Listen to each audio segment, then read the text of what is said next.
Berisuk harilah kami Ramadan kapoi lai manunggan awak. Anak-anak lai kapulang ke cik inyo, tapi ulun tiba di rumah. Antara comeh jauh hati dia kah. Sebab kadang-kadang nan malang nak dapat ditulak mujur nak dapat diraya.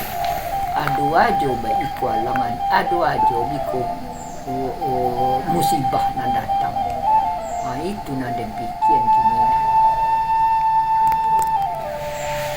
Pagi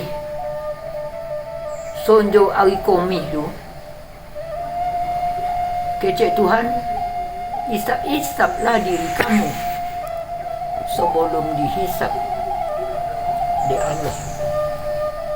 Sonjo hari komih tu seolah-olah mengecek hari keceknya Ramadan yang kapoi itu. Selamat tinggal wahai manusia-manusia yang kerdil, yang tidak tahu dengan apa rahasia di dalam Ramadan. Jadi selama bulan puasa di badan dan dia lah bertambah tu juga ni. Puasa-puasa tidak akan sampai puasa bodoh hari dia.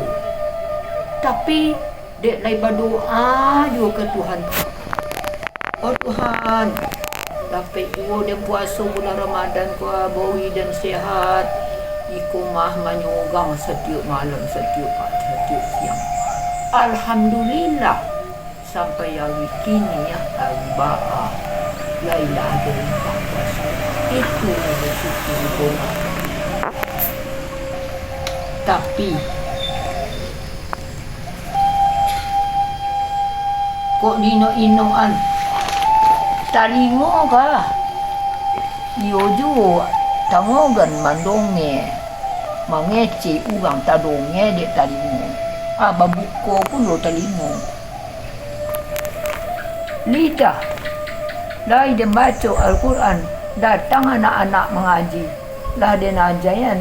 Sudah itu ada 20 orang mengecek 10 kaki. Itulah nandin someh yang kini ko sabonnya guna. Dia lai berdoa, ya Allah ya Tuhan, pertemuan dan jo malam kadar ya Allah. Nanong kau jonjian tuah badan dia dah bertambah lemah, tulang dia dah badayo leh, amal ibadah dia bertambah kurang. Gandoan Tuhan, itu doa dia ke Tuhan.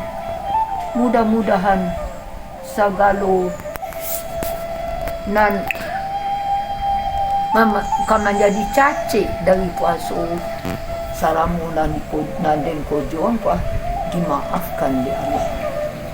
Maka anda ni kaluelah kita bersama-sama dari bulan puasa suci barasih dari segala noda dosa.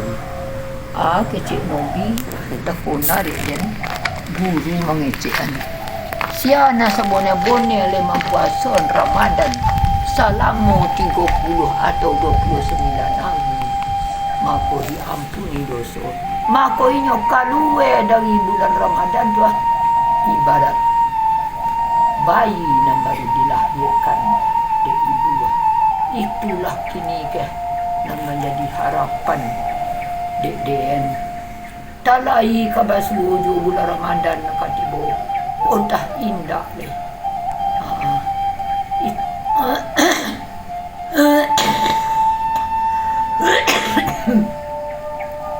Marilah awak sama-sama kaum muslimin muslimat berdoa supaya Ramadan ku babuah untuk diri awak di masa yang akan datang.